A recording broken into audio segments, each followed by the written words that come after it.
So one of the pieces that I'd love to share with you that beautifully illustrates what will happen if you choose to let emotions be something that are spoken about and are addressed and are talked about in your school. I know a young teacher who's a first year teacher, and she was really struggling with some really big behaviors with one of her third grade students. And so this particular third grade student, he was kind of that kid who was, popular and everybody liked him and he was a pretty cool kid, but he also had a really hot fuse. And so in the first 2 weeks of school, there were multiple times during the day that he would become so escalated and agitated that he would physically get up and leave the room. Now, the interesting thing is, he never ran away. He didn't run down the hall. He would just go and stand outside the door. And when the teacher would talk with him, he wouldn't be able to tell her anything. He would just say, I'm really mad. I'm really mad. And he couldn't, really articulate it. And she would say, well, I'm so glad that you didn't, run away, but it isn't safe for you to be out in the hallway. And I can't see you when the door is closed. And so she decided, I think I'm going to have to open up my safe place early. And the safe place is a place where, essentially we teach how, you regulate big emotions.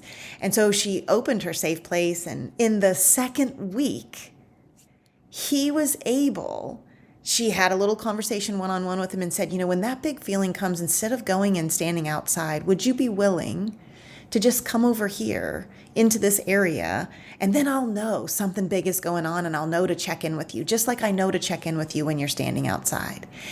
And so one of the things that she taught was that there's this journal in this place where you can, kind of write about the emotions that you're having. Who would guess that this third grade boy would be able to articulate his emotions in this clear way that you see in the letter, in the note on your screen? So he explains that who he is and that he knows that he's been really mad, but the truth is he's actually sad. He's sad because his grandma passed away. And his brother is sad too. And that's why he's been acting the way he's been acting.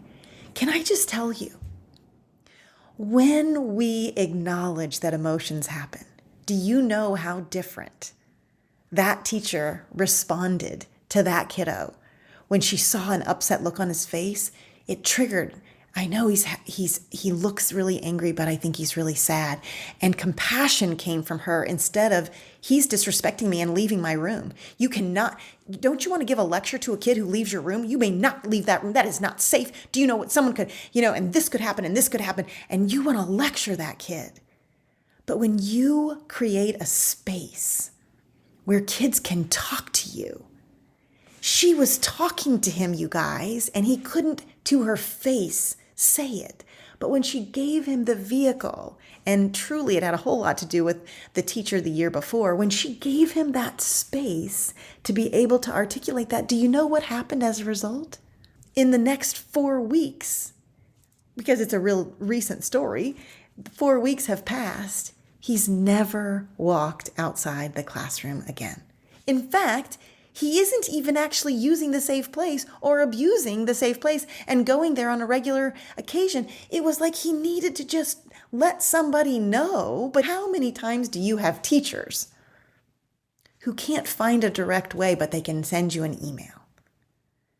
Do you acknowledge the emotions of the teacher in the same way that this teacher went to the little boy and said, that took a lot of courage for you to let me know that you weren't in fact angry, that you were in fact really sad. And I know that it is hard to not be with your grandma. The compassion and the empathy. And guess what?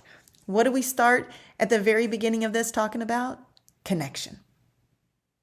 And connection overrode that relationship, became so solidified that he was able to regulate some really big emotions because he felt seen and heard and valued by that teacher. You can do the same thing with your teachers on your staff if you first start and recognize, is this emotion I'm feeling anger, or is there something underneath that I've just never even questioned or been curious about uncovering?